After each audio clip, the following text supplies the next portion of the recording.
الرحیم بسم اللہ الرحمن الرحیم۔ عزیزان من، آج مئی 1974 کی 26 تاریخ ہے اور درس قرآن کریم کا آغاز سورہ یوسف کی 15ویں آیت سے ہو رہا ہے 12/15۔ اس صورت میں تو حضرت یوسف علیہ السلام کی داستان نور و نکھت مسلسل چلی آ رہی ہے۔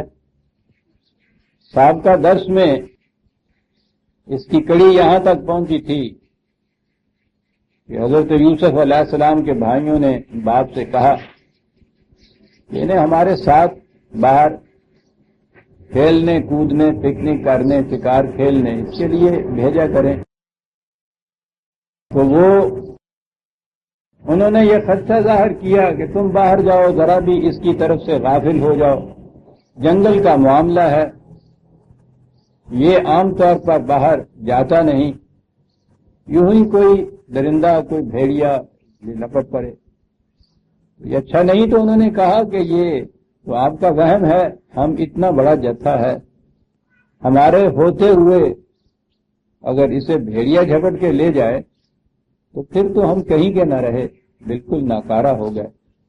تو یہ خیال اپنے ذہن سے نکال دیجئے۔ فلما ذهبوا به واجمعوا ان يجعلوه في غيابة الجب، یہ آپ کو پتا ہے کہ پہلے انہوں نے آپس میں صلاح کر لی تھی کہ یوسف کو الگ کر دیا جائے، کچھ کہتے تھے کہ مار ہی دیا جائے، طے یہ پایا تھا کہ نہیں، جنگل میں لے جائیے اور وہاں کسی اندھے کنویں میں اسے پھینک دیجئے تاکہ باپ کی پوری توجہ ہماری طرف رہے، یہ درمیان میں ایک کانٹا ہے پہلو کا، یہ نکل جائے۔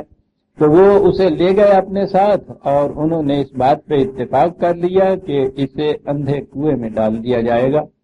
انہوں نے چنانچہ اندھے کنویں میں ڈال دیا۔ یاد رکھیے قرآن کریم داستان بھی بیان کرتا ہے تو ایک انداز ہوتا ہے سجسٹیونیس کا، یہ بڑا عجیب انداز ہوتا ہے کہ درمیان کی ایسی کڑی کو چھوڑ جانا کہ جس کے لیے یہ مشکل نہ ہو کہ سننے والا جو ہے وہ خود اس کڑی کو پوری کر لے، گیپ کو فل اپ کر لے۔ تو اس سے ہوتا یہ ہے اس انداز سے کہ وہ سننے والا بور نہیں ہوتا، اسے خود توجہ دینی پڑتی ہے کہ درمیان میں یہ بات جو نہیں کہی گئی یہ کیا بات تھی، تو اس کا اپنا ذہن بھی ساتھ کام کرتا رہتا ہے۔ یہ شاعری میں یہ ایمائیت کہلاتی ہے، یہ چیز کہ سجیشن سے ایک چیز کہہ جانا اور الفاظ اس کے لیے نہ دینا، لیکن اگر وہ گیپ ایسا ہے کہ وہ کوئی دوسرا فل ہی نہیں کر سکتا، یہ عیب ہو جاتا ہے پھر تعریف کا۔ لیکن وہ اگر اس انداز سے درمیان میں گیپ دیے جائے کہ سننے والا اسے خود فل اپ کرتا چلا جائے تو یہ بڑا حسین انداز ہوتا ہے۔ قرآن کریم داستان بھی اگر مسلسل کہیں بیان کرتا ہے تو کچھ یہ انداز اس کا ہوتا ہے۔ انہوں نے ڈال دیا کنویں میں، آپ دیکھیں گے درمیان میں یہ چیزیں آتی جائیں گی۔ تو کہا یہ کہ بہرحال ایک شخص کو جنگل میں اندھے کنویں میں، اور وہ بھی بھائی ہیں جو ساتھ لائے ہیں اس کو کھیلنے کھلانے کے لیے، انہیں بالکل اس چیز کا وہم تک نہیں ہو سکتا کہ یہ وہ جو اب تو ہمارے ہاں محاورہ ہو گیا برادران یوسف کو تو نہیں پتا تھا کہ یہ میرے بھائی یہ کچھ کریں گے، تو کنویں میں ڈال دیا۔ خطرہ ہے، حزن بھی ہے، تو فوراً وہاں قرآن نے کہا وَأَوْحَيْنَا إِلَيْهِ لَتُنَبِّئَنَّهُم بِأَمْرِهِمْ هَٰذَا وَهُمْ لَا يَشْعُرُونَ۔ خوب انداز ہے، کہا گھبرانے کی بات نہیں ہے۔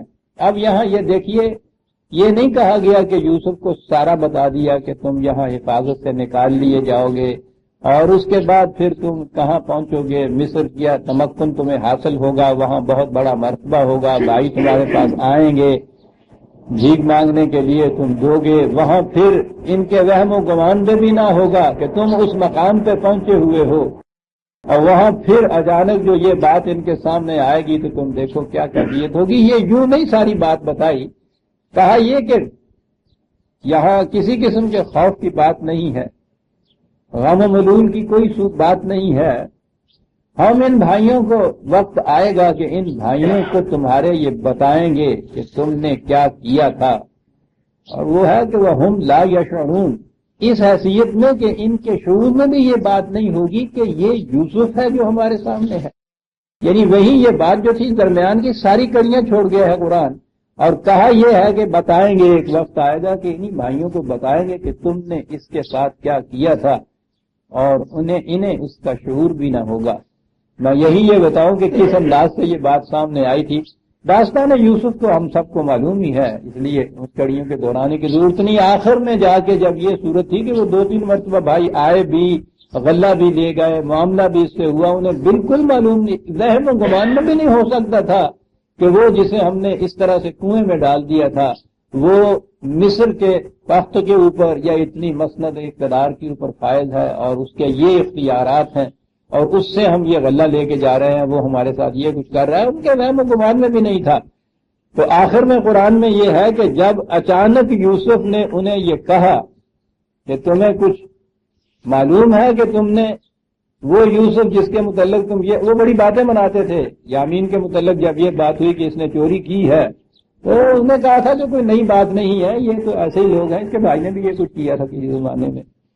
تو وہاں اس مقام پر حضرت یوسف نے اپنے آپ کو بے نقاب کیا، یوں کہیے تعارف کرایا، یہ معلوم کیا کہ یوسف. تو قرآن کے انداز ملاحظہ فرمائیے کہ اچانک یہ چیز کسی کے سامنے آ جائے. یہاں اگر تھوڑی سی بھی عربی آپ جانتے ہو تو اس کو اپریشیٹ کریں گے کہ بات کیا انداز ہے کہ وہ سامنے کھڑے تھے کہ مصر کا ایک عزیز ہے، ایک گورنر ہے، ایک صاحب اقتدار وزیر ہے جس کے ساتھ یہ بات ہو رہی ہے، اور وہ یہ کہہ رہا ہے کہ تمہیں معلوم ہے کہ اس کے بھائی کے ساتھ تم نے کیا کیا. تو وہ یوں ہی ذہن میں یہ آیا تو اس نے کہا کہ اس میں کوئی بات ایسی نہیں ہے جس میں تعجب کی بات یہ ہو.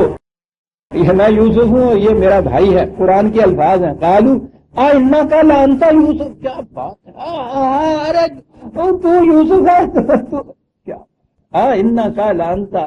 جانتے ہیں جاننے والے کہ یہ کیا انداز ہے یہ بات کرنے کا. بین ہی یہ چیز ہے جیسے بالکل پنجابی جو 75 کہندے ہے نے کہ یہ اچانک ایک چیز غیر متوقع طور پہ سامنے آئے تو اس کے لیے الفاظ ایسے ہیں کہ جیسے تلاتے ہوئے منہ سے نکل رہے. قالوا انک لانت یوسف. تو یوسف ہی ہے، یوسف ہے تو. یہ انداز جو ہوتا ہے تو وہاں قرآن نے جو کہا تھا کہ ہم انہیں بتائیں گے ایک وقت میں کہ تو کہاں پہنچا، کس مقام پہ سرفراز ہوا، اور وہم لا یشعرون، انہیں شعور تک اس بات کا نہ ہوگا کہ تو وہاں پہنچ سکتا ہے. تو یہ ہے وہ مقام جو آگے آئے گا کہ جہاں یہ میں نے کہا کہ وہم لا یشعرون جو ہے وہ کس انداز سے قرآن نے وہاں بتایا ہے کہ ان کو اس کا ذہن و گمان تک نہیں تھا کہ یہ سامنے یوسف ہو سکتا ہے. بہرحال یوسف کو ہم نے اطمینان دلا دیا کہ یہاں کسی غم و حزن کی کوئی بات نہیں ہے، پریشانی کی کوئی بات نہیں ہے، یہ ایسا سب کچھ یہ وقت آ جائے گا. وَجَاءُوا أَبَاهُمْ عِشَاءً يَبْكُونَ. اور وہ پھر بھائی داستان آگے چلتی ہے، وہ بھائی رات کو روتے ہوئے باپ کے پاس آ گئے. قَالُوا يَا أَبَانَا إِنَّا ذَهَبْنَا نَسْتَبِقُ وَتَرَكْنَا يُوسُفَ عِندَ مَتَاعِنَا فَأَكَلَهُ الذِّئْبُ. کہا کہ ابا جان کیا بتایا آپ کو، کیا بیتی ہمارے پاس. یوسف کو ہم نے بٹھایا تھا سامان کے پاس اور ہم کھیل کود میں نکل گئے اور ہم دوڑ میں لگ گئے. نسل تو یہ ہے کہ ایک دوسرے سے آگے نکلنے کی کوشش کرنا، ایسی دوڑ جس میں ریس کسی شکل ہو کہ کون آگے نکلتا ہے. تو وہ اس طرح سے ہم اس میں محو ہو گئے. یوسف کو پیچھے چھوڑا ہم نے سامان کے پاس، اور واقعی جو آ کے ہم دیکھتے ہیں تو یوسف کو تو ایک بھیڑیا کھا گیا. اور آگے ہے وہ بات وَمَا أَنْتَ بِمُؤْمِنٍ لَنَا وَلَوْ كُنَّا صَادِقِينَ. کہا کہ بات مشکل ہماری یہ ہے کہ آپ تو ہمیں عام حالات میں بھی سچا نہیں سمجھا کرتے. ہمارے متعلق تو آپ نے پہلے سے یہ پریجوڈس مائنڈ کر رکھا ہے کہ ہم تو ہر قسم کا نفر کرتے ہیں، فریب کرتے ہیں، جھوٹ بولتے ہیں، سچ بولتے ہی نہیں ہیں. اور یہ واقعہ ایسا ہے کہ اگر ایسا نہ بھی ہوتا، اگر ہمیں آپ عام حالات میں سچا بھی سمجھے تو یہ بات تو ایسی تھی کہ یہ شاید آپ پھر بھی باور نہ کرتے ہماری بات. یعنی وہ جھوٹ ایسا ہے کہ وہ اپنے من کا چور، اور کیا انداز ہے بات کہنے کا کہ آپ تو بہرحال بات مانیں گے نہیں، آپ تو عام حالات میں ہمیں کہا کرتے ہیں کہ تم لوگ سچ بولتے ہی نہیں. اور پھر یہ واقعہ ایسا اس قسم کا غیر متوقع واقعہ ہے جو ہم بات کہنے کے لیے آتے ہیں کہ اگر عام حالات میں ہمیں آپ سچا بھی سمجھا کرتے تو اس واقعے میں تو آپ ہمیں کبھی سچا سمجھتے ہی نہیں. اب بتائیے ہم کیا کریں؟ وجاؤ علی قمیصہ بدم کذب، وہ یوسف کا کرتا ساتھ لے آئے تھے اور اس پر جھوٹا لہو لگا رکھا تھا، دم کذب، جھوٹ موٹ کا لہو اس کے اوپر لگا رکھا تھا، اور وہ بھی انہوں نے پیش کر دیا۔ قال بل سولت لکم انفسکم امرا فصبر جمیل واللہ المستعان علی ما تصفون۔ انہوں نے کہا کہ حالات ایسے تم نے پیدا کر دیے ہیں کہ اس میں میں کر کیا سکتا ہوں، سوائے اس کے کہ برداشت کروں اس کو حوصلے سے، اور صبر بھی صبر جمیل۔ آپ دیکھتے ہیں یہ ان کے کیریکٹر کے جو لوگ ہیں ان کا صبر بھی ایسا نہیں ہوتا کہ جس میں عام حالات میں جیسے لوگ صبر کرتے ہیں جو بظاہر صبر کہے جاتے ہیں اور واویلا مچایا جاتا ہے، غم و حزن ہوتا ہے۔ فصبر جمیل، بہتر چیز یہاں جو ہے وہ برداشت کر لینا ہی ہے۔ جو کچھ تم کہتے ہو اس کے متعلق اب تم سے میں بحث کیا کروں؟ ایسی صورت تو ہو نہیں سکتی کہ میں تمہارے ساتھ جا کے وہاں کہوں کہ دکھاؤ مجھے لاش کہاں، تم تو کہتے ہو کہ بھیڑیا لے ہی گیا اس کو۔ تو میں سوائے اس کے کہ خدا سے مدد کا خواہاں ہوں کہ وہ اپنی طرف سے کوئی مدد کرے میری، جو کچھ تم کہتے ہو اس قصے اور کہانی کے اوپر، میں اس سے زیادہ کیا کر سکتا ہوں؟ یہاں باپ کی بات بیٹوں کے ساتھ یہ ختم کی، قرآن نے پھر ادھر چلا گیا۔ وجاءت سیارۃ فارسلوا واردہم فادلی دلوہ، ادھر سے ایک قافلہ گزرا۔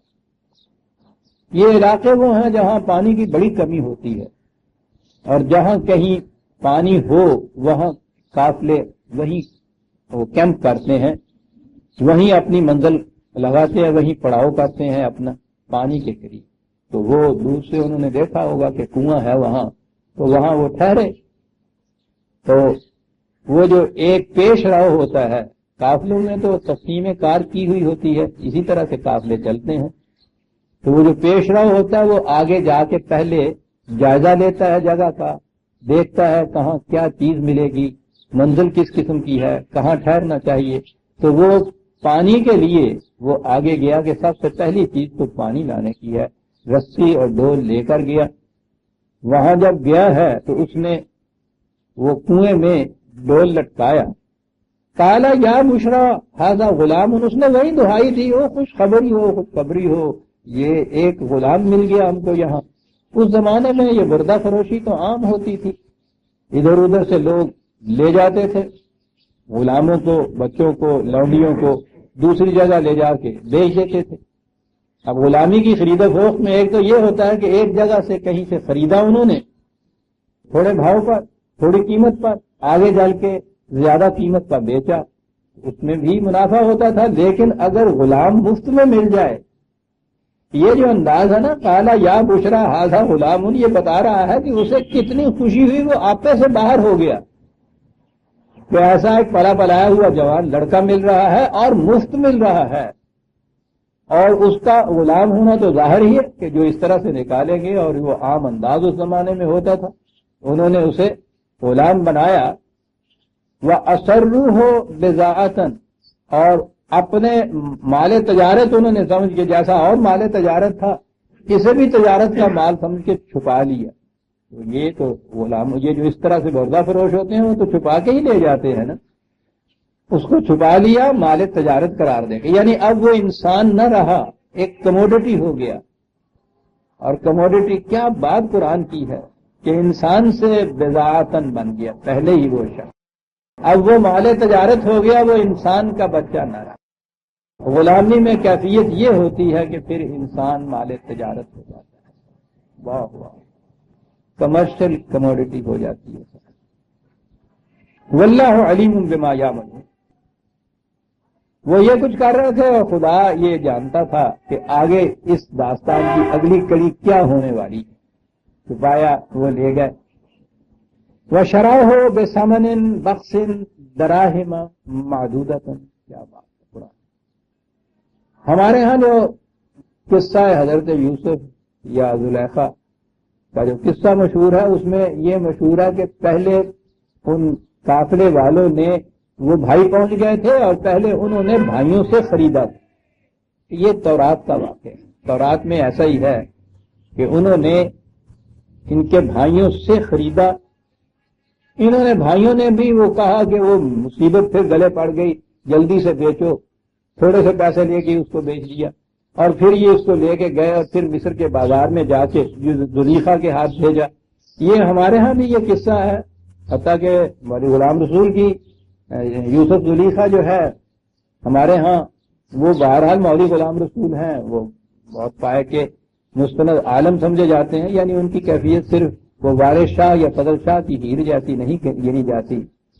تو مولی غلام رسول کی یوسف زلیخا تو بڑی مطلب سمجھی جاتی ہے. لیکن وہ تو بہرحال قصے تو قصے ہی ہیں، وہ تو پھر بھی شاعری ہے ان کے ہاں، داستان گوئی ہے. تفاسیر جو آپ کے ہاں ہیں ان میں بھی یہی کچھ لکھا ہوا ہے، اور یہ ساری چیزیں اسرائیلیات سے یہ لیتے ہیں، فرات سے لی ہوئی ساری بات، کہ پہلے بھائیوں نے بیچا قافلے والوں کے ہاتھ، اور جن کو کہنا نا سٹ پایا. بالکل یہ چیز ہوئی کہ ماں لامیاں کیا دیتے ہو. لیکن یہ سرکمسٹانشل ایویڈنس جو بتاتی ہے، کرائم جو بتاتے ہیں، وہ خود اس کو جھٹلاتے ہیں کہ بھائی تو وہ کچھ کر کے چلے گئے تھے، پھر وہ آگے کہیں وہ کنویں کے اوپر بیٹھ گئے تھے چوکیداری کرنے کے لیے کہ قافلہ آئے گا اسے نکالے گا تو پھر اس سے ہم کہیں گے کہ لاؤ صاحب ہم بیچتے ہیں کیا. پہلے تو ان کے قبضے میں وہ ہوتی وہ متاع جو تھی جسے قرآن نے کہا ہے کموڈٹی، پھر تو بیچتے بھی، وہ تو کنویں کے اندر تھی، وہاں یہ اوپر بیٹھے ہوئے تھے. یعنی کرائم یہ بتاتے ہیں کہ یہ بات غلط ہے. بات یہی تھی کہ وہ پھینک کے چلے گئے، انہوں نے نکالا اور لے کے چلے گئے، اور وہاں جا کے مصر میں پھر انہوں نے اسے بیچا تھا. تو یہ دو دفعہ بکنے کی بات نہیں ہے. ورنہ ہمارے ہاں یہی ہے کہ پہلی قیمت جو ہے وہ ایسی ہی ہے جیسے یوری ہوسٹل میں جس نے کسی سے اپنے گلے سے اتارنی ہو کوئی چیز کے میاں لاؤ جتنے پیسے دیتے ہو دو، اور پھر آگے جا کے جو بیچا ہے زلیخا کے پاس تو وہ پھر کھڑے داموں انہوں نے بیچا تھا. اسی لیے یہ دو قیمتیں جو ہیں وہ غالب بھی جو اپنے متعلق کہتا ہے کہ میں یوسف بقیمت اول خریدا ہوں. شاعر تو خوب ہوتے ہیں صاحب، ان کے تو مقصد یونی مضامین آفرینی ہوتا ہے، لیکن جب یہ چیز آپ کی تورات کے روح سے آپ کی تفاسیر میں موجود ہیں تو یہ لوگ شاعری میں کیوں نہ لائیں. بڑی حسین چیز ہے، یوسف بقیمت اول خریدا. کیوں حفیظ صاحب عجیب شخص، میں اندلیب گلشن نا آفریدہ ہوں. یہ ہے یہ بلا کا شخص، کیا باتیں کہتا چلا جا رہا ہے. اپنا مقام اندازہ لگائیے، اس بات کا اندلیب جو ابھی پیدا بھی نہیں، لیکن اپنے دور کے اندر جو بے قدری ہو رہی ہے اس بے قدری کے متعلق اپنے آپ کو یوسف کہنا. میں یوسف بقیمت اول خریدا ہوں، یوسف ہوں، بکا ہوا ہوں اس قیمت پر جو پہلے اس کے پڑی. دوسری قیمت بھی نہیں ہے. دوسری میں تو پھر بھی وہ جو داستان ہی صحیح عشق و محبت کی روح سے ایک محبوب کو وہ خریدنے کے لیے آئی تھی. لیکن یوسف بقیمت اول، میرے بھائیوں نے مجھے بیچا ہوا ہے اور ایک جن سے قاصد سمجھ کے لٹیروں کے ہاتھ میں مجھے دیا ہوا ہے. ہوں میں یوسف بقیمت اول خریدا ہوں. بہرحال بات یہ میں کہہ رہا تھا کہ ہمارے ہاں یہ مشہور ہے کہ پہلے بھائیوں نے بیچا پھر یہ آگے لے گئے. قرآن یہ نہیں کہتا. قرآن کہتا ہے کہ قافلے والوں نے اسے بیچا. اب یہ دیکھیے انداز قرآن کا، سمن تو ہے قیمت، بخسن دراہما معدودتن، دو چیزیں یوں ہی چند ٹکوں کی عوض. اور بخس کا لفظ جو ہے لوٹ کا مال، چوراں دا مال تے ڈانگاں دے گز، یہ ہے نا ساڈے بھی، یہ ہے بخسن کا ترجمہ کہ وہ مال جو لوٹ سے آیا ہوا ہو اس مال کو جس طرح بیچا کرتے ہیں نا یوں بیچا انہوں نے کہا بخس دراہما معدودتن.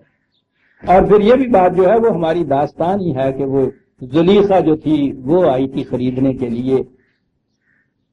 خواب میں اس نے دیکھا تھا، اس کے عشق میں وہ بالکل مجنون ہو رہی تھی. اس نے دیکھا کہ پھر ایک دن وہ بازار میں نقاش میں گئی ہے تو وہاں سامنے وہ کھڑا بک رہا ہے غلام، اور یہ وہی تھا جو خواب میں دیکھا تھا. اور وہاں پھر اس نے وہ جو آپ کو یاد ہے، اس مقام پہ مجھے وقت یاد آیا کرتا ہے، وہاں آ کے غلام رسول نے بھی، مولانا غلام رسول نے بھی بڑے ہی دلگداز انداز میں وہ بات بیان کی ہے، اور بڑی حسین انداز ہے کہ ایک محبوب ہو جس کی مدت سے اس کو آرزو ہو، تلاش ہو، پتہ نہ ہو کہ وہ کون ہے، کہاں ہے، خواب میں صرف آیا ہوا ہو، اور دل باختگی کا یہ عالم ہے کہ وہ دیوانہ وار پھر رہی ہے، اچانک ایک دن جا رہی ہے بازار میں، وہ دیکھ رہی ہے نفاس کے اندر جہاں غلام بکا کرتے تھے کہ وہاں سامنے غلام بک رہا ہے، اور یہ وہی ہے کہ جس کے عشق میں وہ دیوانہ اور فریفتہ پھر رہی ہے، وہاں وہ بولی ہو رہی ہے، تو وہاں یہ غلام مولانا غلام رسول اپنے یہاں لکھتے ہیں، خوب انداز ہے کہ جس نو یار وکیندہ لبے تے قیمت ہوئے پلے. کیا بات، یہ مقام اللہ ہو. یعنی کہا کہ سنیے تو صحیح کہ جس نو یار وکیندہ لبے تے قیمت ہوئے پلے، اس دے جیڑ نہ تالیا کوئی، اس دے ساگ سبج. ایرے نالوں زیادہ قسمت والا اور کون سکتا، اس سے زیادہ خوش بخت کون ہو سکتا ہے کہ محبوب جس کی تلاش اتنی تھی وہ بک رہا ہو اور قیمت اس کے پاس ہے. تو بہرحال یہ شاعری ہے جو کی گئی. قرآن نے یہی کہا ہے کہ وہاں انہوں نے بیچا، اسے چوری کا مال تھا، ڈانگا نے گاز، جو کسے نے دیتا بیچنے کی. نظر آتا ہے کہ وہاں غلامی کا کاروبار اگرچہ ہوتا تھا گردہ فروشی کا، لیکن وہی ہم چرائے ہوئے جو یہ غلام یا بچے ہوتے تھے ان کا کچھ ڈر ہوتا تھا ضرور، ایسا نظر آتا ہے. ورنہ یہ چیز وہ یوں نہ کہتا قرآن، یوں نہ وہ پھینک دیتے اس جن سے کاسد کو، پیسے انہوں نے دے دیا جلدی سے، یہ کچھ کیا. وہ قانون فی ہے من الزاہدین. وہ کیا بات کہتا ہے، وہ کہتا کچھ زیادہ دلچسپی اس میں نہیں لے رہے تھے، اپنے مال میں تو دلچسپی وہ لے رہے تھے کہ کہیں سے خریدا تھا، کہیں بیچنا تھا، حساب کرنا تھا کہ صاحب کیا منافع اس پہ ہوا، محنت بھی ہماری آئی یا نہیں، پیسے بھی 4 بجے یا نہیں. اس میں تو وہ کہتا ہے قرآن کے وہ واقعی سوچ بچار سے انسان کام دیتا ہے. لیکن جو مال اس طرح سے مقصد حاصل ہوا ہو، اس میں ان کی کیفیت یہ تھی کہ وہ اس کی طرف سے بالکل ہی لاپرواہ تھے، کچھ رغبت نہیں تھی. یہ زاہد ہے یہاں لفظ آیا قرآن میں، یاد رکھیے. ہمارے ہاں تو زہد اور تقویٰ وہ بڑی چیز ہوتی ہے نا. اصل میں زہد ہوتا ہے لا تعلق ہو جانا، لاپرواہ ہو جانا. یہ جو دنیا اور اس کے جتنی بھی کششیں اور جاذبیتیں ہیں ان کی طرف سے جو لاپرواہ ہو جاتا ہے، بے نیاز ہو جاتا ہے، چھوڑ دیتا ہے، ترک علائق کر دیتا ہے، اسے زہد کہتے ہیں نا. تو یہی لفظ ہے وہ کہ کان فیہ من الزاہدین، کہ چونکہ اس طرح سے یہ مال ملا ہوا تھا، پیسے کچھ اور اس میں خرچ نہیں ہوئے تھے، انہوں نے پھینکنا تھا، اس لیے وہ اس کی طرف اتنی بھی رغبت نہیں رکھتے تھے جتنی اپنی تجارت کے مال کے متعلق رغبت رکھتے تھے. دیکھیے یہ کس انداز سے قرآن گناتا چلا جاتا ہے کہ انسان کی کیفیت پھر کیا ہو جاتی ہے. پہلی چیز تو اس نے یہ کہی کہ غلامی میں آیا تو انسان سے وہ بضاعتاً بنا، ایک کموڈٹی بن گیا وہ. پھر کموڈٹی بھی ایسی بنا کہ جس کے متعلق ان کو کچھ زیادہ نہ پرواہ تھی، نہ کوئی تعلق تھا، نہ کوئی اس کی. یہ سمجھتے تھے گلے سے اتارنے کی کوشش انہوں نے کی کہ جتنے پیسے 4 کسی نے ٹکے دیے وہ لے لیے. یعنی یہ مقام ہو گیا اب اس کا جو یعقوب کا اتنا چہیتا بیٹا تھا. یہ اس مقام سے پھر اب قرآن اٹھا رہا ہے آگے. وقال اللہ زشتراہ من مصر لامرأتہ. اب یہاں پھر اگلی بات آ گئی کہ یہ وہ عزیز مصر کی بیوی خریدنے کے لیے نہیں آئی تھی، وہ شاعری ہے. وہ خود یہ کہا یہی ہے کہ وہ اس شخص نے جو خریدا اس کو، تو وہ اس نے جا کے اپنی بیوی سے کہا، تو خریدنے والا خود یہ عزیز مصر تھا. عزیز کے معنی صاحب مرتبہ، وزیر ہو، کوئی اتھارٹی رکھنے والا ہو، اس کے لیے یہ لفظ اس زمانے میں استعمال ہوتا تھا. یہ عزیز جو ہے لفظ ہمارے ہاں دیکھیے نا، الفاظ جو ہے ان کے معنی وہ چلتے چلتے راستے میں کیا سے کیا بنتے چلے جاتے ہیں. پہلی چیز تو ہمارے ہاں عزت جو ہے وہ ریسپیکٹ کو کہتے ہیں، احترام کو کہتے ہیں. اس کے یہ بنیادی معنی نہیں ہے عربی زبان میں، یہ ذلت کے مقابلے میں. تعز من تشاء و تذل من تشاء آپ دیکھتے ہیں، اس کے معنی ہوتا ہے مقام بلند، قوت اس کے معنی ہوتا ہے، اقتدار اس کے معنی ہوتا ہے. اللہ کی صفت ہے هو العزیز الحکیم، تو اس کے معنی اقتدار کے ہوتے ہیں. بنیادی معنی ہی عزت کے معنی اقتدار کے تھے. اور پھر اس کے بعد عزت ہمارے ہاں آئی لفظ یہ اس پہلے معنی سے بالکل الگ ہو گیا، یہاں صرف ریسپیکٹ رہ گیا، اقتدار نہ رہا. اس کے بعد اگلی بات عزیز ہوئی. وہ عزیز میں وہ عزت والی بات بھی چلی گئی، یہ رشتہ داروں کے معنی میں استعمال ہوتا ہے، یعنی اور معنی بدلے ہیں. اور عزیز بھی وہ جو چھوٹا رشتہ دار کوئی ہوتا ہے اس کا کہتے ہیں عزیزی. بزرگ کو نہیں کہتے یہ، اور چھوٹا ہوا یہ، یعنی جس کے بنیادی معنی صاحب اقتدار اور صاحب مقتدر اور قوت والا جو خدا کا کی ایک قسط عزیز ہے، وہ سمٹ سمٹا کے ہمیں چھوٹا جا پراجا پانجا جا بن گیا ہمیں ہم جس میں بقیہ ممانا ہوتا ہے۔ اب بھی جس کو ہم نے کچھ خاص توجہ نہ دینی ہو اسے کہتے ہو عزیز من، بیٹھتے ہو نہیں عزیز من، وہ ٹھیک ہے کل کا منڈا جانتے آیا جان لے وال تیرے گلے آ گئے عزیز من، کہاں سے وہ عزیز چلا ان منزلوں سے گزرتا ہوا ہمارے ہاں کہاں آ گیا۔ اب سوچئے تو آپ ترجمے سے جو قرآن پڑھیں گے تو اللہ تعالیٰ کے متعلق جو آئے گا عزیز، تو عزیز من پھر میں گا کی ہو میں نے اسی لیے کہا ہے کہ عزیزہ نے من، پھر میں نے بھی کہا عزیزہ نے من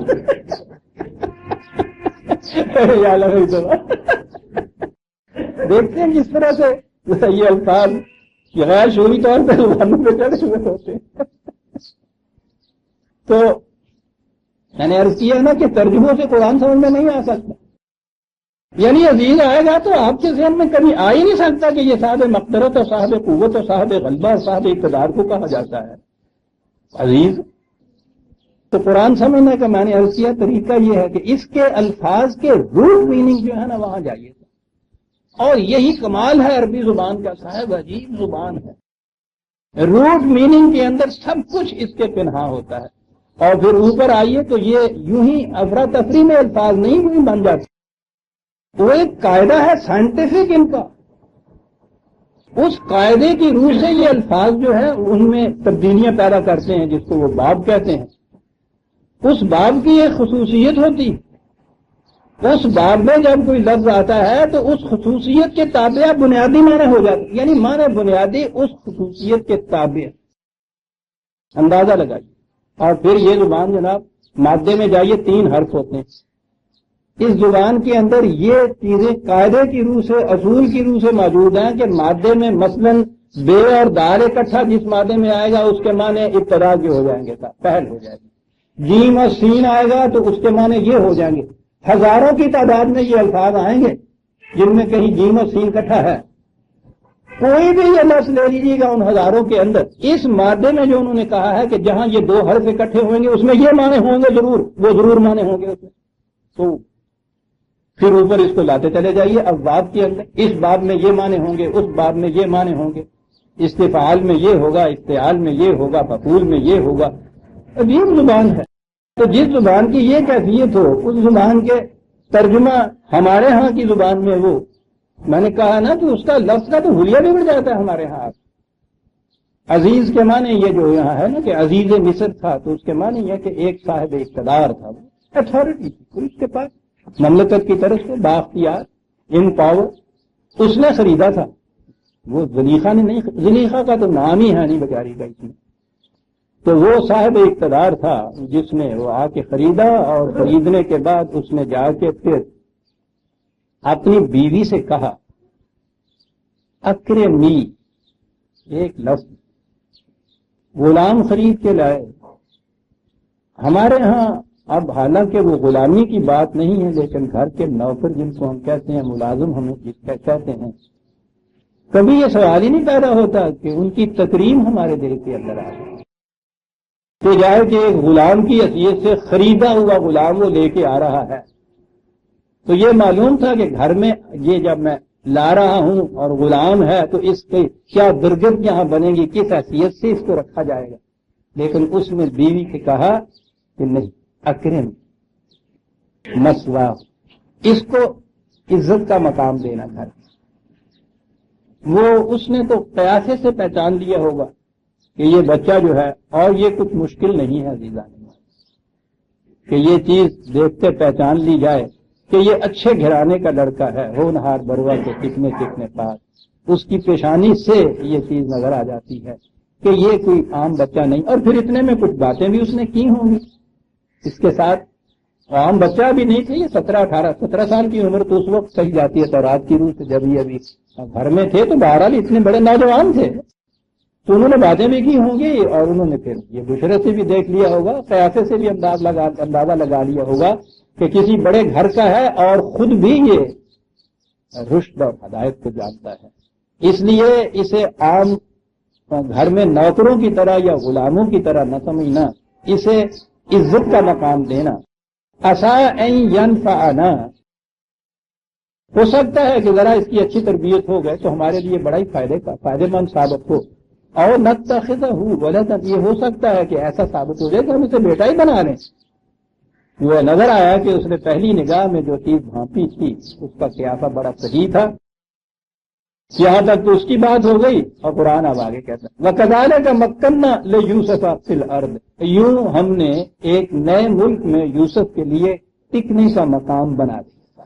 چلیے کیا بات ہے اس تمکن کی.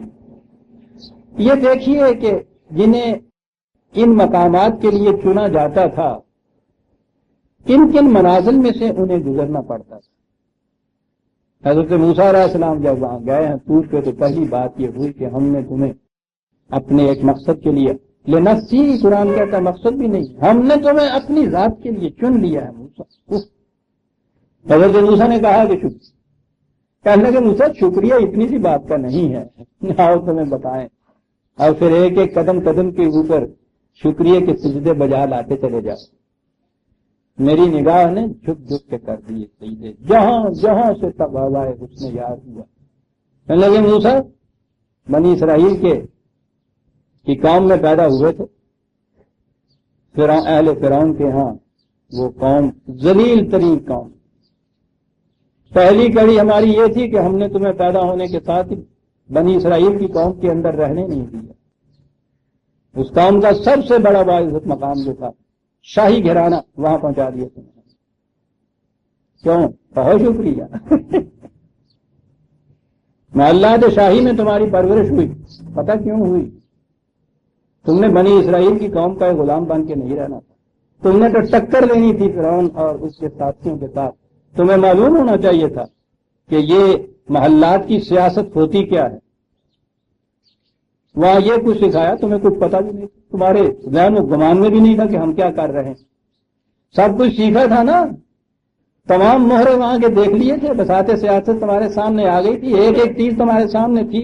بالکل کہو غلام قوم کے کسی فرد کے لیے ممکن تھا یہ کہ محلات کے اندر کی سیاست سے وہ یوں واقف ہو جائے. ٹھیک ہے، بہت شکریہ. پھر تم نے غصے میں آ کے ایک آدمی کو وہاں مار دی. یہ کیفیت تمہاری. ٹھیک، تم پہ ہاتھ ڈالنے والے ہی تھے کہ وہاں سے ہم نے تمہیں محفوظ نکال لی. آج تک تم بظاہر بھاگے پھرتے ہو، لیکن موسیٰ تم ایک مفروض اشتہاری مجرم کی طرح بھاگے نہیں پھر رہے تھے. محلات شاہی کے اندر پڑے ہوئے جو ہیں آزادی کی فضا وہاں نصیب نہیں ہو سکتی. تمہیں ہم پھر ان آزادی کی فضاؤں کے اندر لے آئے جہاں تم کسی کے محکوم نہیں تھے. ٹھیک ہے جی، شکریہ. کہا اس کے بعد ایک پوری رعیت جو تھی آگے چل کے اقتدار اتنا تمہیں ملنا تھا کہ تمہیں رائی بننا تھا. رائی تو گڈریے کو کہتے ہیں، رعیت اس کی بھیڑیں ہوتی ہیں، یہ ان کا رکھوالا ہوتا ہے. آپ دیکھیے تصور بھی آپ کے ہاں کیا ہے. اگر حکومت کا تصور لیا جائے تو ان کا تعلق باہمی جو ہوتا ہے وہ گڈریے اور بھیڑوں کا تعلق ہوتا ہے. کوئی گڈریہ اپنی کسی بھیڑ کو بھیڑیے کے حوالے کر دیتا ہے. گڈریہ آپ پیاسا رہ جائے گا، اپنی بھیڑوں کو پہلے پانی پلاتا ہے. اسے نہ بھی ملے دوپہر کی روٹی تو وہ گزارا کر لیتا ہے، لیکن انہیں سب سے پہلے گھاس سے چراگاہ میں چھوڑتا ہے. باہر سے وہ حملہ کرتا ہے تو اپنی جان پہ کھیل جاتا ہے، اپنی بھیڑ کو بدن نہیں پہنچنے دیتا. قربانی تو یہ چیز ہوتی ہے. یہ انداز بھی ہم نے تم نے سکھانے تھے، بڑی ضروری چیز ہے. اور کیا بات تھی فاروق اعظم کی بھی، جنہیں میں نے شاہکار رسالت کہا ہے. مصر کے گورنر سے جب ذرا کوتاہی ہوئی تھی نگاہ پرداخت کرنے میں اپنے ہاں کی رعیت کے معاملے میں تو اسے بلا لیا تھا. پتہ بلانے کے بعد انہیں آپ کہہ لیجیے سزا کیا دی تھی. کہا تھا کہ یہ لیجیے، یہ 100 بھیڑیں ہیں، ان کو 2 مہینے تک چرائیے باہر جا کر. تمہیں پھر معلوم ہو کہ ایک رائی کی ذمہ داریاں کیا ہوتی ہیں. جاؤ بھیڑیں چراؤ جا کے. یہ سزا تھی یا تعریف تھی؟ پتہ قرآن کی تعلیم نے اور رسول اللہ صلی اللہ علیہ وسلم کی تربیت نے انہیں کیا بنا دیا تھا. یہ سزا دی جا رہی ہے اس گورنر کو. تو جاؤ پھر تمہیں معلوم ہو گیا چیخ اٹھے صاحب 10 دن کے اندر، لیکن نہیں ذرا لیکن صاحب مصیبت تو یہ ہے یہاں کے وہ 100 بھیڑیں ہیں وہ کم وقت ایک ادھر نکل جاتی ہے بھاگ بھاگ کے پکڑ کے لاتا ہوں دوسری ادھر جاتی ہے.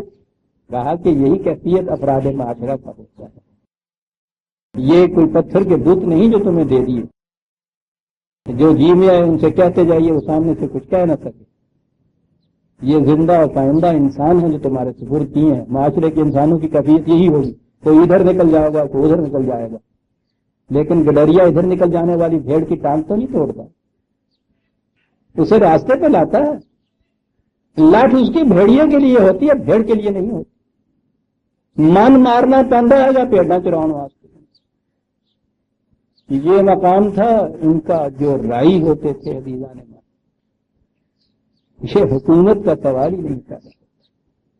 تو حضرت موسیٰ علیہ السلام کو پھر یہ بھیڑیں دی کرنے کے اتنے برس تک بھیڑیں چرائیں. اب یہ سوچو کہ ایک طرف شاہی محلوں کی سیاست اس کی بساط وہ ساری کی ساری وہاں سکھائی دیتا ہے، دوسری طرف آزادی کی فضاؤں کے اندر یہ بتایا گیا فرعون تو یذبحون ابناءہم تھا نا، ذبح کرتا تھا ان کو جس میں ذرا سرفرازی دیکھتا تھا. یہاں بھیڑیں چرانی ہیں، بھیڑ کو تو کوئی رائی ذبح نہیں کرتا تھا، اسے چرانا ہوتا، ان کی پرورش کرنی ہوتی. اور اس کے بعد ہے کہ یا موسیٰ اس کے بعد تم ہمارے معیار پہ جب پورے اترے تو آج تمہیں یہ ہم تمہارے ذمہ یہ فریضہ لگا رہے ہیں. ان مقامات سے گزرے ہو موسیٰ، کہو کسی ایک مقام پہ شکریہ ادا کر رہے ہو، قدم قدم پہ شکریہ ادا کرنا ہوگا. میں کہہ یہ رہا تھا کہ یہ یوں ہی بات نہیں تھی کہ بادشاہ مر گیا، بادشاہ کوئی تھا نہیں، انہوں نے کہا کیا کریں، انہوں نے کہا کہ صاحب کل صبح سب سے پہلے جو دروازے میں داخل ہو جو اس کے سر پہ تاج رکھ دو. تاج نبوت یوں نہیں رکھا جاتا تھا. قرآن نے وہاں لفظ استعمال کیا فتنا کا، ان کٹھالیوں میں سے گزارا موسیٰ. تو میں جب جا کے کندن بنے ہو، لفظ کٹھالی ہے. تم معلوم نہیں مشیت کا پروگرام کن کن کٹھالیوں میں سے ان سے گزارتا تھا، اور پھر اتنا عظیم پروگرام انقلاب کا ان کے سپرد کرتا تھا. یوں ہی تھوڑا ہوتا تھا کہ اللہ یختص برحمتہ کے معنی یہ ہو کہ صاحب اللہ جس کو چاہتا ہے تاج نبوت سے سرفراز کر دیتا ہے. اور پھر ہمارے ہاں یہ بات چڑھ گئی شاعروں کے ہٹے میں، خدا کی بہن کا موسیٰ سے پوچھیے آگ لینے کو چاہے تو امبری مل جائے. لو قرآن کہتا ہے جس دن پیدا ہوئے تھے اس دن تیار کرنا شروع کیا تھا. کٹھالیوں میں سے گزارا تھا موسیٰ. جب جا کر ہمارے معیار پہ تم پورے ہوتے دیتا اللہ قدر نہ یہ ہے. ہاں پھر ہمارے معیار کی ہماری کسوٹی کے اوپر جو ہم نے پرکھا تمہارے سونے کو کندن ہو گیا. میں نے کہا ہے کہ یہ کچھ پروگرام ہوتے ہیں مشیت کے، ان کے متعلق جن سے اتنا بڑا انقلابی کام دینا ہوتا ہے. یہ یوں ہی بات نہیں ہے کہ صاحب نبی بنا دیا. یہاں یہ نبی کے گھرانے میں یہ پیدا ہوئے ان سے بھی بہت بڑا ایک عظیم کام لینا تھا. اب وہاں موسیٰ علیہ السلام کو غلام قوم میں سے نکال کے پہلے یہاں پہنچایا پھر وہاں پہنچایا. حضرت یوسف علیہ السلام یہاں سے یہ جو باہر کی جنگل کی زندگی تھی، ان کی یہاں کی صحرائی زندگی تھی، اس زندگی سے ان کو مصر کے محلات میں پہنچانا. یہ ٹریننگ یوں ہو رہی ہے. اللہ تعالیٰ کے لیے کیا مشکل ہے کہ یوں ہی یہاں سے وہ اٹھاتے مصر کے محل میں پہنچا دیتے ان کے گھر کے اندر. لیکن نہیں، انسانوں کی دنیا میں وہ تو اسی پروگرام سے سب کچھ کرتا ہے اللہ جو انسانوں کا پروگرام ہوتا ہے. یوسف کا باہر بھیجا جانا، بھائیوں کا یہ سازش، قافلے والوں کا اس کو ایک بازار کی طرح لے جانا، بازار میں جا کے بیچنا، خریدنے والا یہ جسے ہم کہیں گے اتفاق سے وہ لے گیا ہے اور گھر میں جا کے بیوی سے کہتا ہے کہ اسے عزت کا مقام دینا. اس کی پیشانی میں ہمیں بڑا درخشندہ مستقبل نظر آ رہا ہے. ہو سکتا ہے کہ یہ ہمارے لیے بڑا سود مند ثابت ہو، یہ بھی ہو سکتا ہے کہ ہم اسے اپنا بیٹا ہی بنا لیں. کذالک مکننا لیوسف فی الارض، میں کیا یہ رہا تھا یوں ہم نے موسیٰ کے لیے یہ موقع بہم پہنچا دیا، تمکن فی الارض کے لیے موقع. یہ اس کے لیے یہ کچھ ہو رہا تھا. وَلِنُعَلِّمَهُ مِن تَأْوِيلِ الْأَحَادِيثِ، تاکہ یہاں پہنچ کے پھر یہ پختگی پیدا کریں ان کے اندر. وہی جو میں نے کہا تھا تعویل الاحادیث، کہ ذرا سی بات سامنے آئے اور معال تک پہنچ جائے، فوراً ایک سیکنڈ میں نگاہ وہاں پہنچ جائے کہ اچھا یہ بات جو یہاں یوں قدم اٹھا ہے آخر میں اس کا نتیجہ یہ نکلنے والا ہے. اور یہ بڑی ضروری چیز ہے ایک انقلابی شخصیت کے لیے، اور پھر جتنے اتنی بڑی سیاست ہاتھ میں لینی ہو، تعویل الاحادیث بڑی ضروری چیز ہے۔ یہ جتنے بڑے لوگ دنیا کے اندر یا تاریخ میں آپ کو نظر آتے ہیں، ان کی کیفیت وہی جو میں نے پچھلی دفعہ کہا تھا اقبال کی اس لفظ میں کہ خارے دید و احوال چمن، کانٹے کو دیکھے اور پورے گلستان کی کیفیت آپ کے سامنے رکھے، یہی لوگ کامیاب ہو سکتے۔ تعویل الاحادیث واللہ غالب علی امرہ ولکن اکثر الناس لا یعلمون، خدا اپنے پروگرام کو کامیاب کرتا جاتا ہے، وہ غالب ہوتا ہے اپنے پروگرام کے اوپر۔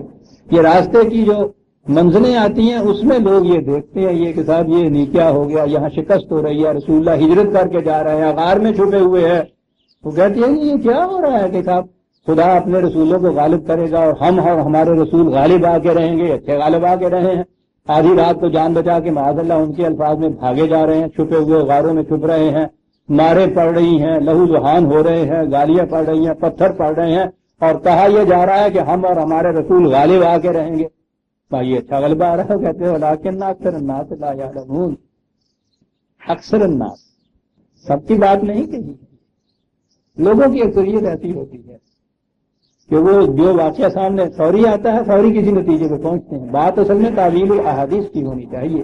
وہ لوگ بھی ہوتے ہیں جو پھر یہ پہچانتے ہیں کہ نہیں یہ کڑیاں جو ہیں اس طرح سے اس سونے کو ٹھوس کو جو پگھلایا جا رہا ہے تو مقصد اس کا مایا بنانا نہیں ہے، سیال بنانا نہیں ہے، بلکہ اس کو کسی دوسرے سانچے میں ڈھالنا ہے، وہ یہ جانتے ہیں۔ ولیکن اکثر الناس لا یعلمون ولما بلغ اشدہ، بڑی عمر کا ہوا، آتینا ہو حکمن و علمن، تو وہاں اب تربیت ایسی ہوئی ہے حضرت یوسف علیہ السلام کی، غلام بن کر یہاں یہ آئے ہیں۔ اس سے پہلے بھی یوں ہی صحرا نشینی کی زندگی تھی نا، تو یہاں آ کے پھر یہ تمام چیزیں علم اور حکم، یعنی یہ حکومت کے اسرار بالفام اور علم، یہ تمام چیزیں یہاں ان کو سکھائی گئیں، ان مقام کے اوپر وہ پختہ ہوئے۔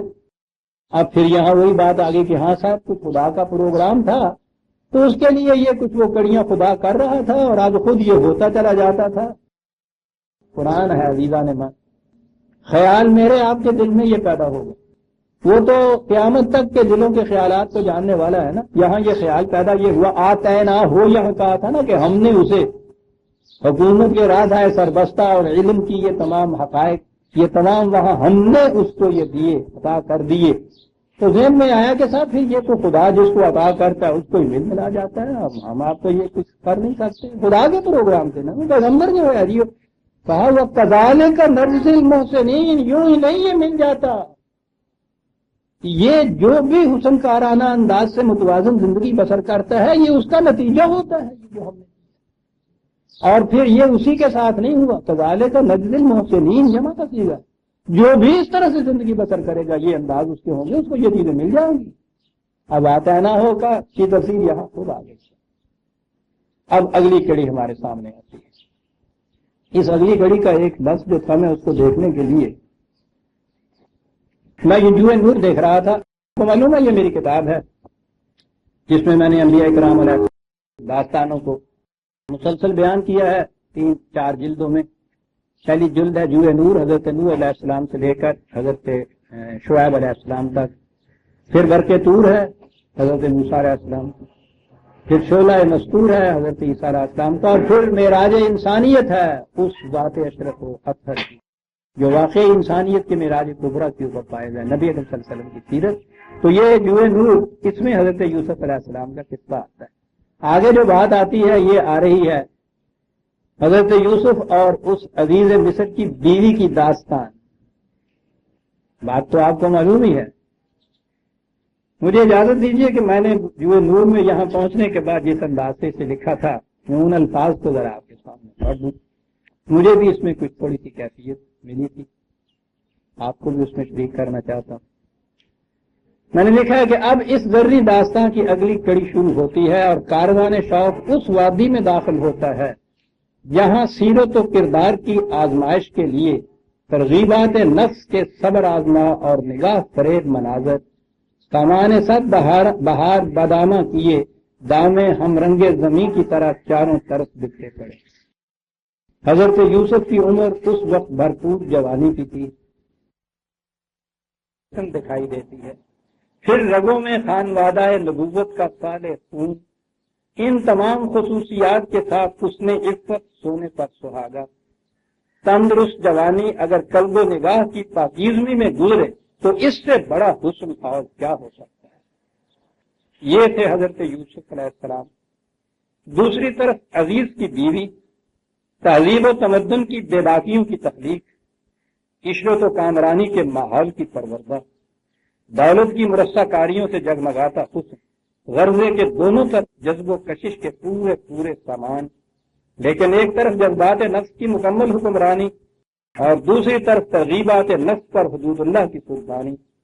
نتیجہ یہ کہ حضرت یوسف کا خیال کبھی بھولے سے بھی ادھر نہ گیا، لیکن عزیز کی بیوی کی دل باختگی آتش خاموش کی طرح سلگتی چلی گئی، حتیٰ کہ ایک دن جوش فریفتگی نے شعلہ بے باک کی صورت اختیار کر لی۔ حضرت یوسف کمرے کے اندر تھے، وہ اشوت راضیوں کا فتنہ مجسمہ ہزاروں بجلیاں اپنے دامنے نگاہ میں لیے وہاں پہنچی، دروازے بند کر لیے، اور ناز ہزار نیاز مندیوں کے ساتھ ایک نگاہ التفات کے لیے ملتجی ہوا۔ قرآن کے الفاظ میں وَرَاوَدَتْهُ الَّتِي هُوَ فِي بَيْتِهَا عَن نَفْسِهِ، ایک لفظ ہے راودت، یہ عربی زبان میں ارادے کا مادہ یہی ہے، ارادہ کرنا ہوتا ہے کسی چیز کا، وہ تو ہم جانتے ہیں، خود ترغیب نفس، پھر قصد، پھر اس کے حصول کے لیے دل کے اندر ایک آرزو کا ابھرنا، یہ ساری چیزیں ارادہ میں آتی ہیں۔ اسی مادہ سے ان کے ہاں ان کے قاعدے کے مطابق مراودت آتا ہے، جہاں سے یہ لفظ راودت کو ماضی ہے۔ مراودت کے معنی ہے کسی کو اس کے ارادے سے پھیرنا، یعنی یہ ہے نا زبان، اس کے لیے کسی لمبے چوڑے فکرے کی ضرورت نہیں پڑی، اسی ارادہ سے اس نے وہ جو دوسرا اسی مادے سے وہ جو دوسرا اس نے بات لیا ہے وہ لفظ استعمال کیا ہے اور ساری بات کہہ گیا ہے۔ یوسف کو اس نے اس کے ارادے سے پھیرنا چاہا۔ اب دیکھیے کہ کتنی داستان کی تفصیل کتنی سمٹ کے آ گئی اس لفظ کے اندر۔ اب یوسف کا اپنا ارادہ بھی نظر آ گیا کہ وہ اس میں عفت و عصمت کو اپنی نگاہ میں رکھنا چاہتا تھا، اس نے اسے پھیرنا چاہا، اس کی طرف سے کوئی ترغیب کی بات نہیں ہے، ارادہ وہاں نہیں آیا ہے، اس نے اسے اس کے ارادے سے پھیرنا چاہا۔ تو پتا چلا کہ پہلے اس کو معلوم بھی ہو گیا تھا کہ اس کا ارادہ کیا ہے، اس کا ارادہ پاک باز رہنے کا ہے، اسی سے پھیرنا چاہا نا۔ میں نے عرض کیا ہے کہ قرآن آپ دیکھیے کہ کس طرح ایک لفظ کے اندر کتنی باتیں کہہ جاتا ہے، اور یہ بات بھی نظر آتی ہے کہ یہ یکا پہلے ہی دن یہ بات نہیں ہو جاتی، پہلے کچھ اور انداز سے کسی اور طریق سے یہ سارا کچھ وہ کرتی ہوگی، ہر بار اسے یہ پتا چلتا ہوگا کہ یہ ادھر آنے کا نہیں ہے، یہ نہیں ادھر آتا۔ بالآخر وہ جو کلائمیکس پہ پہنچتا ہے نا تو اس میں ایک لفظ قرآن بتاتا ہے کہ آخر اس نے طے کر دیا کہ اسے اس کے ارادے سے آج پھیر کے رہوں، یہ ہوا جی بات۔ وَغَلَّقَتِ الْأَبْوَابَ، دروازے اندر سے اس نے بند کر دی۔ تو جو میں نے کہا تھا نا کہ درمیان میں یہ بیچ میں گیپ چھوڑتا ہے داستان کے، اور اس میں کہتا ہے کہ خود دلا کیا کرو ایمائیت، کتنی بڑی اس کے اندر ایک لفظ کے اندر کتنی بڑی داستانیں چھپ کے آ گئی اس کہ آج اس نے طے کر لیا کہ اب دیکھ میں اس کو اس کے اس ارادے سے پھیر کے دروازہ بند کر، وقالت ہے کلا، کہا کہ ادھر آؤ۔ اب یہاں انداز وہی نظر آتا ہے جیسا کہ ماسٹر غلام سے کہتا ہے ادھر آؤ۔ وہاں یہ لفظ کہے گئے، جواب ملتا ہے قالا معاذ اللہ انہ ربی احسن مثوایا، میں تمہاری اس تمام جتنی بھی تمہاری سازش ہے، جس قدر تمہارا یہ احساس ہے، اس سے خدا کے قانون کی پناہ میں آ جانا چاہتا ہوں۔ کہاں پناہ؟ یہ روز جو ہم اعوذ باللہ من الشیطان الرجیم بسم اللہ الرحمن الرحیم کہہ جاتے ہیں عزیزان ایمان، کبھی نہیں سوچتے اس کے معنی کیا ہے، تعوذ کے معنی کیا ہے، اعضاء کا بنیادی معنی کیا ہے۔ یہ عرب استعمال کرتے تھے اس لفظ کو، یہ مرغی اپنے چھوٹے چھوٹے بچوں کو، یا یہ بکریاں گائے اپنے بچوں کو، کہ مرغی اس کو لیے پھرتی ہے ادھر ادھر ادھر ادھر، کہیں چیل کا سایہ بھی جو نظر آتا ہے نا، کہ جس انداز سے یہ بچے بھاگ کے اس کے نیچے سمٹ کے آگے بیٹھ جاتے ہیں اس کی حفاظت میں، اسے آدھا ہوتا ہوگا اعوذ باللہ من الشیطان۔ یہ جو میرے اندر اس قسم کے خیالات ابھرنے شروع ہوئے ہیں جو مجھے دور لے جائیں گے صحیح راستے سے، اس کے لیے میں خدا کی قانون کی پناہ میں آنا چاہتا ہوں۔ یہ ہے ان کے یہاں کا تعوذ۔ یہیں سے ہمارے ہاں پھر تعویذ کا لفظ ملتا ہے، تعویذ گال کتوں توڑ دیا مکدی کتنے جا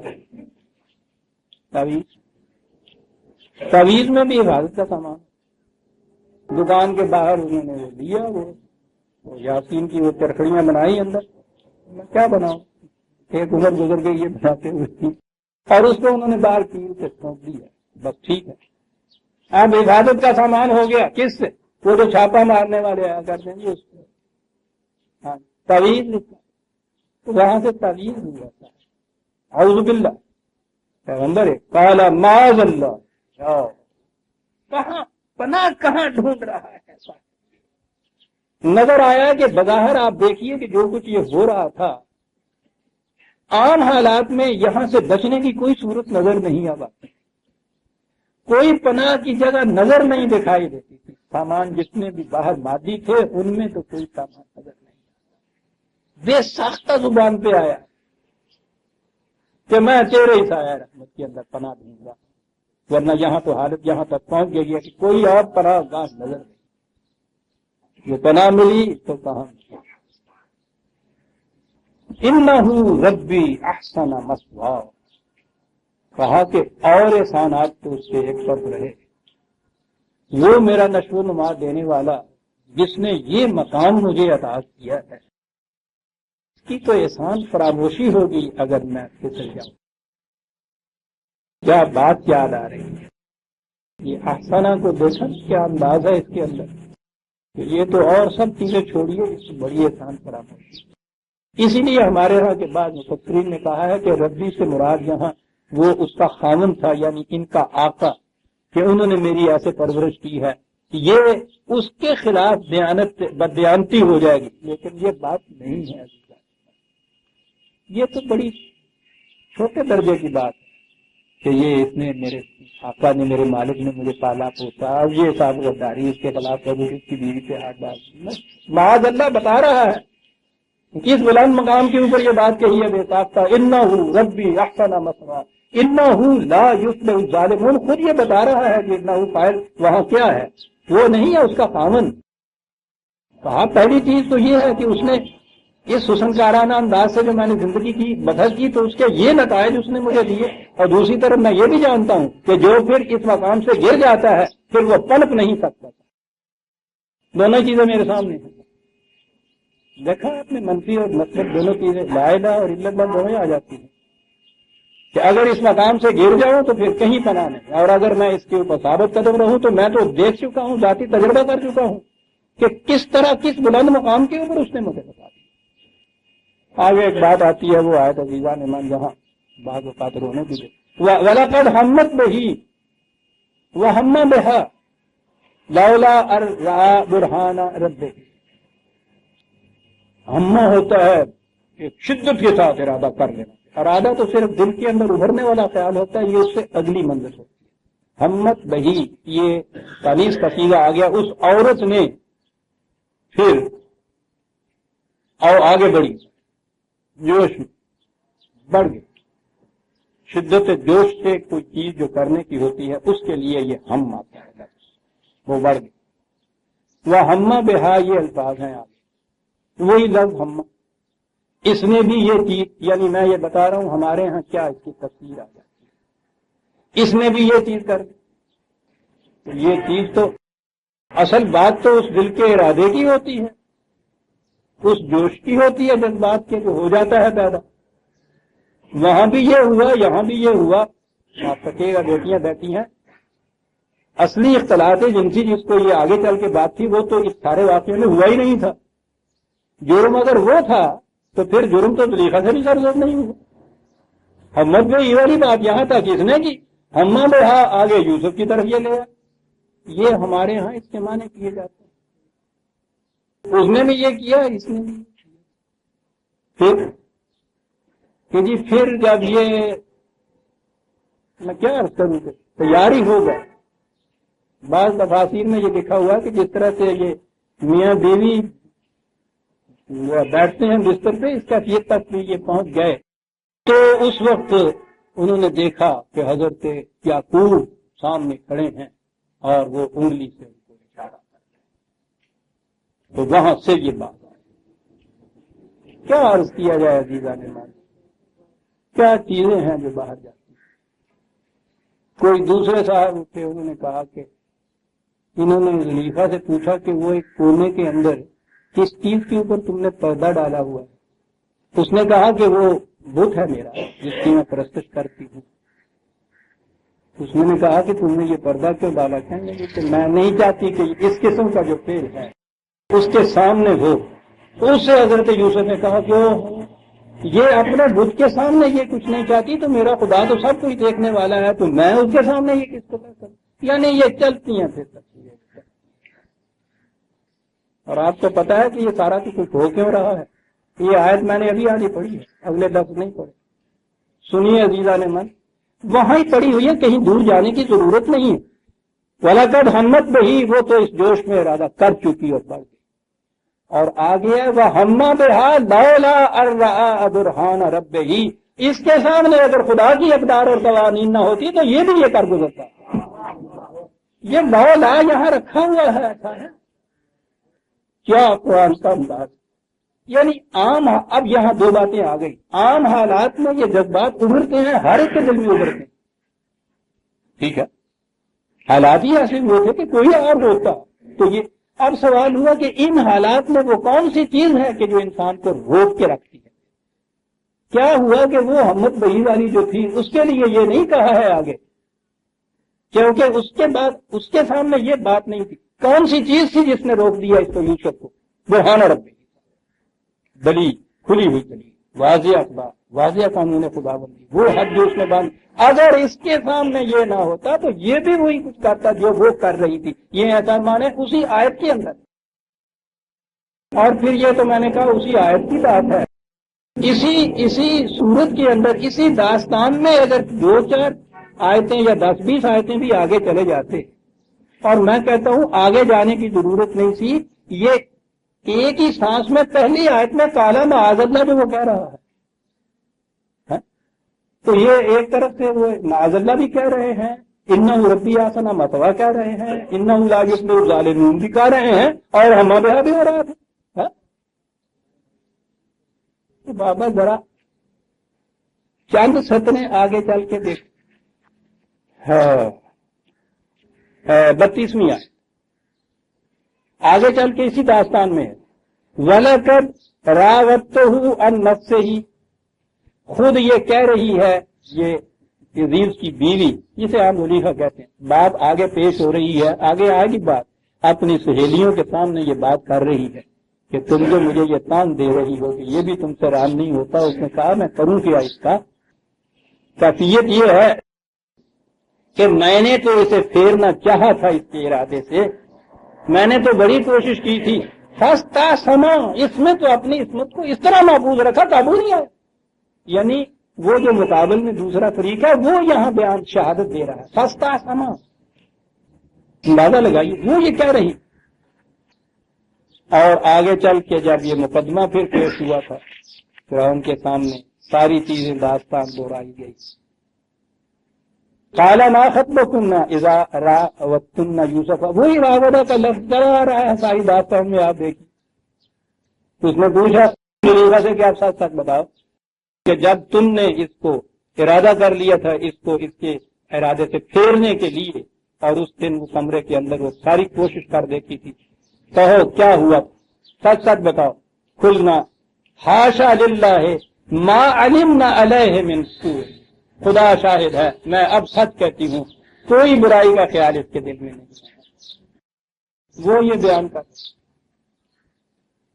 تو اسی داستان میں یہ ساری چیزیں بیان ہو رہی ہیں.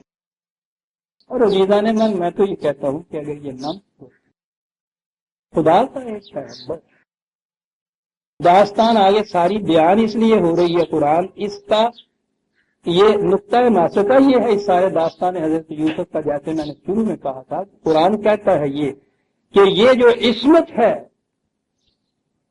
اگر اس کی پابندی رکھی جائے، اس کو محفوظ رکھا جائے تو انسان کی سیرت ان بلندیوں کے اوپر پہنچ جاتی ہے جو ہم داستان حضرت یوسف میں تمہیں بتا رہے ہیں. کہا یہ گیا ہے. اور عزیزان من، اگر ہما بہا والی بات آ جائے تو وہ تو ختم ہو جاتی ہے عصمت والی بات. تو آگے تو ایک جو ہی فزیکل ایکشن باقی رہ جاتا ہے. کیوں کہا تھا خدا نے کہ یاد رکھو ہم تمہارے دل میں گزرنے والے خیالات اور نگاہ کی خیانتوں سے بھی واقف ہیں.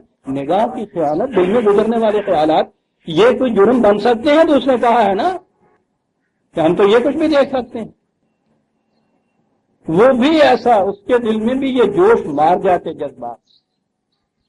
لولا ارزا برہان، اگر اس کے سامنے یہ اخبار خداوندی نہ ہوتی تو عام حالات میں یہ ایک تقاضا بشریت تھا، یہ ہو جاتا. اور اسی لیے جو میں بار بار کہا کرتا ہوں قرآن کریم کی تو تعلیم عجیب، وہ ان جذبات کو معیوب قرار نہیں دیتا. یہ تو نہایت ضروری ہے. جنسی جذبات جو ہے اس داعش نسل کے لیے نہایت ضروری چیز ہے. یہ تو سلسلہ اسی طرح سے آگے چلتا ہے. اس کی تسکین بھی ضروری ہے. اس کے لیے قرآن نے حدود مقرر کیے. ان حدود کے مطابق ان جذبات کی تسکین کی جائے. نہ صرف یہ کہ مایوب نہیں بلکہ یہ فطرت کے پروگرام کی تکمیل کا ذریعہ بنتا ہے. جذبات مایوب چیز نہیں.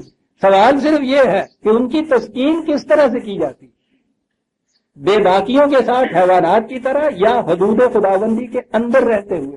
اور یہ ہے وہ پرانی تعلیم کا مابعد امتیاز. مذہب کی دنیا کے اندر جذبات کو ہی نہایت معیوب قرار دیا جاتا ہے. نفس کشی سب سے بڑا مرحلہ تب کیا ہے. نفس کو مار دیں. نفس کے معنی ہے یہ جذبات، یعنی ان جذبات کو فنا کر رہے ہیں. جیسا کہ میں اکثر کہا کرتا ہوں کبھی سوچتے نہیں، یہ وہ بتایا ہمیں جاتا ہے کہ یہ نبض دین ہے. یہ بلندیوں پہ پہنچے ہوئے مقامات کے اوپر لوگ ہیں جہاں سے یہ چیزیں لاتے ہیں. نفس کوشی ہو رہی ہے، جذبات کو مار رہے ہیں. یعنی خدا جذبات کو پیدا کر رہا ہے، یہ مارتے چلے جا رہے ہیں. دونوں سے لڑائی ہوں گی، جنگ ہوں گی، کرتا جاتا ہے. جنہوں نے ساتھ ہی چیسیاں پسیاں مچھراں کیڑیاں DDT پودے ترے جانے ہیں تو باہر ہوں چھپڑ لگا ہوا اتنے مچھر پیدا ہوتا تریا جاتا. DDT پودے ترے جانے ادھر آ پیارے ہنر آزمائے تو دیر آزمائے ہم دیگر آزمائے. خدا جذبات پیدا کرتا چلا جاتا ہے، یہ مارتے چلے جاتے ہیں اس کو. اور یہ کبھی مر بھی سکتے ہیں. وہ ٹھیک کہا تھا اس نے، اور آج کی سائیکالوجی اس کی تعریف کر دی ہے کہ پری روح داد مستوری نہ دارن. یہ جو نمود حسن کے جذبات ہوتے ہیں جن کے اندر ان کو چھپا کے نہیں تم رکھ سکتے. تو در بندی روشن سر پر آرن، دروازہ بند کر دو تو روشن دان سے جاگتے ہیں. یہ روشن دان وہ چیز ہے جسے پرورشن کہتے ہیں سائیکالوجی. اگر فطرت کے صحیح طریقوں سے ان کی تفصیل نہ کی جائے تو یہ پھر پرورشن بد نہادی ہوتی ہے. روشن سر پر آرن نفس کو مار نہیں سکتے. قرآن کریم کیا کہتا ہے؟ وَمَنْ أَضَلُّ مِمَّنِ اتَّبَعَ هَوَاهُ. اس سے زیادہ گمراہ نہیں بلکہ ضائع ہو جانے والا لفظ ہے اللہ کے مان. اس سے زیادہ تباہ ہونے والا اور کون ہو سکتا ہے؟ جو اپنے جذبات کے پیچھے چلے. تو چلیے صاحب لوگ بات ہو جو میں کہہ رہا تھا اس کی تو تبدیل ہو رہی ہے ابھی تک. اس سے زیادہ اور کون ضائع ہو جانے والا، تباہ ہونے والا، گمراہ ہے. لیکن عزیزان من آیت کے وہ ابھی قوما بھی نہیں آیا جو میں نے چھوڑ دیا. وَمَنْ أَضَلُّ مِمَّنِ اتَّبَعَ هَوَاهُ بَغَيْرَ هُدًى مِّنَ اللَّهِ. خدا کی رہنمائی کے بغیر جو اپنے جذبات کا اتباع کرتا ہے اس سے زیادہ تباہ ہونے والا کیا ہے؟ تو گویا ہدی من اللہ کے تابع جو ہے یہ ان سے یہ کام لینا یہ ہے اصل چیز. ان حدود کے اندر رہتے ہوئے. اور وہ جو میں نبی اکرم صلی اللہ علیہ وسلم کی وہ سمجھتی ہوئی حدیث کہا کرتا ہوں نا، وہ عجیب چیز ہے کہ یہ ابلیس اور یہ شیطان جن کو ہم کہتے ہیں یہ انسان کے یہ حیوانی انسٹنکٹیو جذبات ہیں نا جو ابھرتے ہیں. یقیناً انسان کی پیدائش کا تقاضا ہے اس کے اندر ہوتے ہیں، ابھرتے ہیں یہ چیز. میں نے کہا کہ مارے تو جا نہیں سکتے. نبی اکرم صلی اللہ علیہ وسلم نے فرمایا کہ ہر شخص کا ایک ابلیس ہوتا ہے اس کے ساتھ. تو آپ نے جب کہا ہر شخص کا تو صحابہ میں سے کسی نے پوچھ لیا کہ حضور کیا آپ کا بھی ابلیس ہے؟ تو تصور میں نہیں آ سکتا نا جی. حضور کا بھی آپ نے فرمایا کہ ہاں میرا بھی ابلیس ہے. کہنے لگے جی پھر آپ نے کیا کیا ہے؟ کہنے لگے میں نے اپنے ابلیس کو مسلمان کر لیا. کہتا ہوں یہ ایسا ٹکڑا ہے عزیزان من، یہ وہی ذات گرامی کہہ سکتی، وہی کہہ سکتی. یہ سب کہیں گے مار دینا ہے اس کو، لگے ہوئے ہیں اس کے پیچھے، وہ تو مر ہی نہیں سکتا. یعنی یہ انسانی جذبات ہے. آپ سوچیے تو صحیح، سوال ہی ان کو مار دیں آپ. میں یہ عرض کر رہا تھا قرآن کریم یہ بتاتا ہے کہ انسانی جذبات جو ہیں بغیر ہدم من اللہ اگر ان کے پیچھے چلا جائے تو پھر تباہ کرنے والی بات ہے. ہدایت خداوندی کے تابع رکھا جائے تو دنیا میں ساری کار فرمائیاں جتنی ہیں یہ تو جذبات کا سکتا ہے. ان کو ختم کر دیجیے تو انسان اس کے بعد مٹی کا مادہ بن کے بیٹھ جائے. ہوتا کیا ہے؟ یہ ہے وہ چیز کہ وہ ہما بہا وہ بھی یہ بے باکی کر گزرتا اگر اس کے سامنے یہ نہ ہوتا کہ یہ تو ہدایت خداوندی کے تابع کرنا ہے، اس سے بے باک ہو کے نہیں کرنا، لہذا کچھ نہیں کیا. کذالے کا لے نصر کا انفسوا والفحشاء، یوں اس کو ہم نے بدی اور برائی کی ہر چیز سے بچا لیا. قرآن یہاں بھی کہہ رہا. اور اگلی بات یہ ہے انہ من عبادنا المخلصین، وہ ہمارے مخلص بندوں میں سے تھا. وہ اس کے قابو آ سکتا تھا شیطان سے. اور یہ جو میں نے کہا شیطان کے قابو قرآن میں یہ ہے، وہ جو داستان ہے نا وہ آدم کی اور ابلیس کی اور خدا کے ساتھ مکالمے، اور وہاں پھر یہ ابلیس سے یہ کہا گیا کہ جاؤ تم اگر اپنی ذمہ داریوں کو قبول نہیں کرتے، اعتراف نہیں کرتے اس کا، تمہاری اصلاح نہیں ہو سکتی، جاؤ. پھر وہاں وہ چیلنج دیتا ہے کہ بہت اچھا، اس کی وجہ سے مجھے یہاں ذلیل کیا جا رہا ہے، برباد کیا جا رہا ہے، بھیجیے اس کو. اتنی سی شرط یہ ہے کہ میرا ٹینٹ میں نا جناب بتا دیجیے گا، مہلت مجھے دے دیجیے گا، اور پھر دیکھیے گا میں اس کے ساتھ کرتا کیا ہوں. کہا کہ اچھی بات، ہم ایسی کوئی رہی نہیں کر دے کھیڑ، تمہیں بھی جب تک یہ آدم ہے اس وقت تک تم بھی وہاں رہو گے. تو اس نے کہا کہ آپ دیکھو وہ جو محاورہ ہے تگنی کی ناچ میں چاہتا ہوں، اس کے لیے قرآن نے جو لفظ استعمال کیا وہ بڑا ہی عجیب ہے. آپ کو پتا میں وہ بتایا کرتا ہوں. وہ ایک تو وہ گھوڑے کی سواری ہوتی ہے نا، باقاعدہ لگام اس کو دے کے اور اوپر بیٹھ کے اور یوں کھینچ کے، اور وہ جو گاؤں کے لڑکے ہوتے ہیں کسی کا ٹٹو ان کے قابو آ جاتا ہے تو اس کے بعد وہ مونجلی رسی لینے تو پھوسنی سے بل دیں گے. یہ جو ہوتا ہے نا کھبی، اسے کہتے ہیں کھبی دیں. وہ اس نے وہاں کہا ہے کہ جی بہت اچھا، یہ ذات شریف جن کو اتنا موجود بنا ان کو ذرا بتا دی بھیجیے تو اسی دیکھنا بھی ان میں کھبی دے کے کس طرح ٹپانا ہے. یہ لفظ قرآن کا کھبی، اس میں ذلت کی بھی بڑی بات ہے. وہاں کہا خدا نے کہ یہ ٹھیک ہے لیکن میرے مخلص بندوں پر تیرا کوئی غلبہ نہیں ہوتا. اور یہاں کہا انہ من عبادنا المخلصین، اس پہ تو غلبہ اس کا قابو چل ہی نہیں سکتا. اس لیے یہ جو چیز تھی وہ ہمارے ہاں جو آ رہی تھی تفسیر، وہ ساری زیر انسانی پیدا کردہ چیزیں ہیں.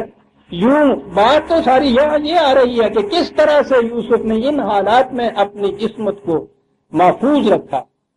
اور وہ حفاظت عصمت جو ہے عزیزان من، وہ خود ایکچولی فزیکل ایکشن کا سوال نہیں ہے، دل کے اندر یہ سوال پیدا نہ، خیال پیدا نہ، ارادے میں یہ بات کہیں نہ آئے. جذبات جو ہے ان کے متعلق طے ہو کہ ان کی تسکین کا سامان صرف حدود خداوندی کے تابع اندر رہتے ہوئے اس کی تسکین کرنی ہے، اس سے باہر نہیں کرنی ہے. یہ ہے مخلص بندوں کی نشانی. یہ ہے کہ شیطان کا ان کے اوپر سلطان یا غلبہ یا قابو نہیں آ سکتا کہ وہ دلوں کے اوپر اپنی نگاہ رکھتے ہیں. یہ تھی کیفیت. اس لیے یوسف اس سے بات کیا اور آگے تو پھر اس کی تصدیق بھی ہوگی کہ ہوا کیا تھا. یہ آئندہ درس میں ہم اٹھا رکھتے ہیں کیونکہ آج وقت ہو گیا ہے، 9:30 بج گیا ہے. ہم سورہ یوسف کی 24ویں آیت تک آ گئے، 25ویں سے ہم آئندہ لیں گے. ربنا تقبل منا انک انت السمیع العلیم.